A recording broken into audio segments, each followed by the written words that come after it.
नया नंबर से ही फोन आइल बा, कहना के हो फोन। अच्छा रह, उठा के हम तो नहीं बतियाते। हेलो, अच्छा का हो?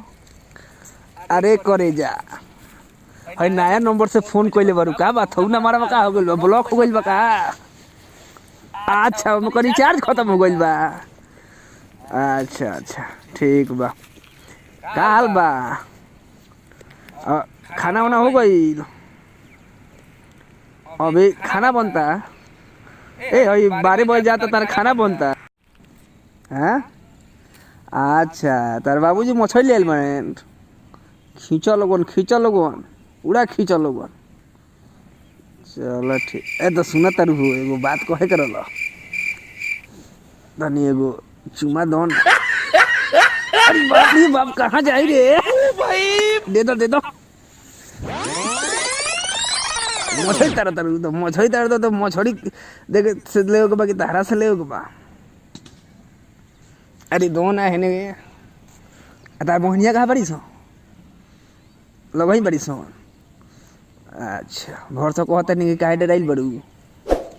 अच्छा दो है ना, मुँह ने घुमा दी हसन। दे दो एक करे जा।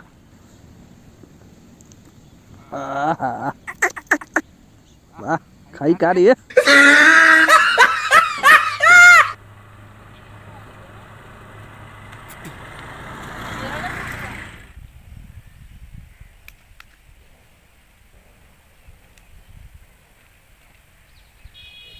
दे दो एगो, दे दो ना, बाद में मछली तारत रही हमने।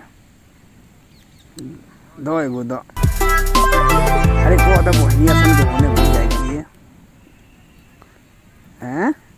ठीक बा। केकरा से बतियावत रहो? रोको, आई मंगड़ू आइल का हो? हम कोई से बतियाई, तारा से का मतलब बा? मतलब काहे नहीं खे? काहे मतलब हेजू माने है जुगिया तू बैठ के बतियावत रहो। हम कोई से बतियाई, हम काहे ना बतियाई? काहे माने केहू से काहे? हां, माल से बतियावत नहीं। माल से माने 2 महीना बाहर चल गई, मालो पटल हेलो। ए तो हमर बियाह भइला हमरा तारा पता बा। 3 महीना हो गइला, तू 2 महीना से बाहरे बारो। अच्छा, बियाह हो गई? हां। अच्छा, हमार 2 महीना शादी के भइला भइल। आ तू कौन महीना से बाहर बारो? 2 महीना से तो हमहू बाहर। हां, तो तू गइल होगो तले हमार हो गइल, यही लगन भइल ह। अच्छा, हां, बियाह हो गई? हां हो गइल।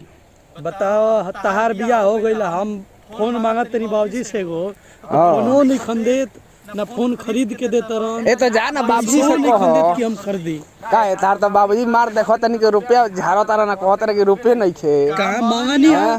तार बाबूजी तो देखो तनी कि भवानी में टीमर बनहवो। आ तू कहत रे कि रुपये नहीं खे। बाबूजी हां, कहले कि साला देख पैसे नहीं खे, बगली एंगे झाड़ के दिखा देले। तो गाड़ खोल के देखिए ना। गड़िया खोल ले। हां, गड़िया खोल के देखिए। अपना बाबूजी के कोई जाके पैकेट से करी हो। अच्छा, पिछले महीना में 53,000 रुपया उठल भवानी शंकर से। 53,000 तारा के मोबाइल कहले ना ला बाबूजी से? कहले रहनी 3 महीना हो गइल, कहते बाहर चल गई, कमा के भेजियो देनी उनका लगे। अच्छा। तब आवत तो कहनी कि अच्छा। फोन खरीदे के बा। अच्छा, फोनो के पैसा ना देले। अच्छा हमरा भेटाते तारा बाबूजी नु, तो हम कह देम कि ओकरा के लइका के एगो फोन खरीदनी महाराज। ठीक फोन बा? भाई तो हम माल से होती तीनू।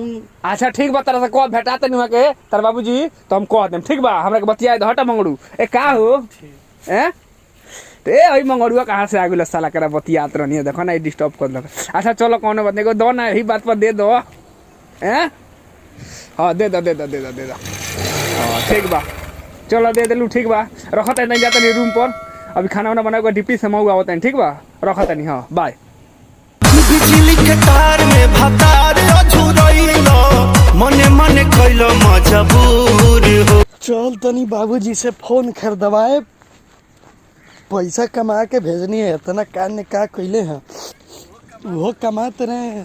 पूछा तनी आज पैसा का होता है, तना सब कमा के भेजनी है, वो कमाते बड़े। पूछा तनी आज।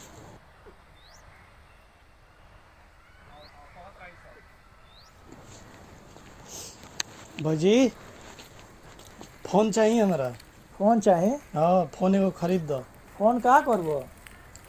फोन का करब, फोन के हमरा काम बा, हमारे सब लइकन के लगे फोन बा, हमारे लगे फोने सब नहीं लइका है। संग देखा पैसा भेजला कमा उमा के घर दुआर में लागल हटे, अभी है टूटल फूटल बा, अभी सब प्लास्टरा करावे के बा, अभी हमें खर्चा बा, फोन कहाँ से किनाई? 2 महीना से हम कमाते नहीं, रौरो महाराज कमाते बनी। कमा के भेजला देख लो, खेती घर दुआर में लगबे कइल, अभी है प्लास्टरा टूटल बा, एक कराही के बाद खेती बाड़ी में खर्चे बाटे, सब किनाही करही के बाटे। मोबाइल तार कीन दे, अभी देखते बड़ा पैसा भेजला खेती किन बाड़ी में कब लागे। देव, किन कब किन देव, बैठियो जी पहले कोनो बैठी। बात ना, हम बैठा तनी किन कब देव रौरा?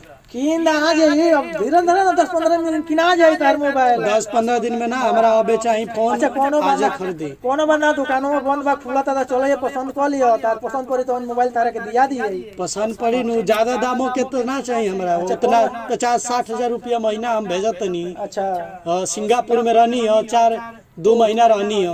50-60 हजार भेजो तारा, यहाँ वो से ज्यादा है खर्चा खेती बाड़ी में, घर द्वार में खर्चा खेती बाड़ी में कितना खर्चा लगा, उरे अब जाई कमाई, हम खेती बाड़ी करे।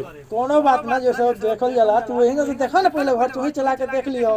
ठीक बा, हम चलाओ तनी घर, अब हमार फोन खरीद के दे दी। फोन कोनो बात दुकान पर चली हो, तू पसंद कर लियो, कमे दाम के तू चाहत रहा तो कमे दाम के जैसन तारे मन करी वैसन ले लियो, चल के तारे दुकान पर दिखा दिए, पसंद के ले लियो, कोनो बात ना, तोरो मन छोट ना कोई ले। प्रणाम चाचा। कहाँ गए मोबाइल खातिर हाला कोइले बारे? आ गइला तू आ गइला बीच में। अच्छा मोबाइल खाती कोई मोबाइल खातिर हाला कोइले, वही वैसा मोबाइल किन दी, मोबाइल किन दी, बहुते बड़ा मोबाइल किन दे। मोबाइल का होई तारा? मोबाइल है नु, काम बा हमारा, सबके मोबाइल ले लेवा, हम मोबाइल ना चलाई। अच्छा ठीक बा, चाचा ए चाचा मरुआ का नया दुकान खुलल ह, ठीक बा? अच्छा कहिया खोलल? आज हो गइल 1 महीना से को खुलल बा। अच्छा हम देखत तनी ओमे बढ़िया मोबाइल होई त बता देम, खरीदवाई तनी, ठीक बा? हम चल तनी तनी खेत जोतवावे के बा, ठीक बा? प्रणाम। अच्छा कोनो चल आ गेले हैं बीच में, का न कहवा से बीच में होला, अच्छा बात कहे तब का अच्छा बात कर ले। हां तो हमरा फोन आबे चाहिए, अभी समझा गेल, हम कहले दुकान खुला था चले, वो तो काम दिया, और पंच में आ गइल कह के गइल रोपा चाहे। आज फोन लिया के दी हमरा के। अच्छा कोनो बात ना, किनाई मोबाइल चले जाला मोबाइल के दुकान पे आज, अभी सब अभी सुबह के टाइम, अभी दुकान बंद बा, टाइम में अपन दुकान ओतना जल्दी मोबाइल का होई? हमरा काम नु बा। कौन काम बा बताओ? माल से बतिया एक बार। माल से हां माल से हम बतिया, माल से। अरे काहे भागत रह, मत काहे भागत रह? ए में बाबूजी एथी कर देले हां, दौड़ावे लगले हां, कह देनी माल से बतिया खातिर फोन चाहिए हमरा। माल से बतिया खातिर फोन चाहिए, बाबूजी से कहल हां काहे? आज बाबूजी से खूब हो गेल, झगड़ा हो गइल? हां झगड़ा कर लेनी। तुम तू बुड़बक हुआ, बुड़बक के बाबूजी से आ चाचा से कोई कहेला कि माल से बतिया के बात है, मोबाइल किनी तारा के, तो का करिए, मोबाइल खरीदत ना वो रहे। कबो ना किनाई। अच्छा। ऐसा ना कहल जाला बाप से, अच्छा तारा मोबाइल नहीं चाहिए? हां मोबाइल चाहिए हमरा। चला मोबाइल दिवा तनी, अच्छा पैसा हम देम, चला खरीद देबा नु, देख लियो बाद में हम मुकरिया खरीदेम, चला हम खरीदे तनी, लेके चला, बाबूजी से चुरा के रखिया, फूटे के ना चाहिए, ना फूटी ना। चला खरीदे तनी, चला चला।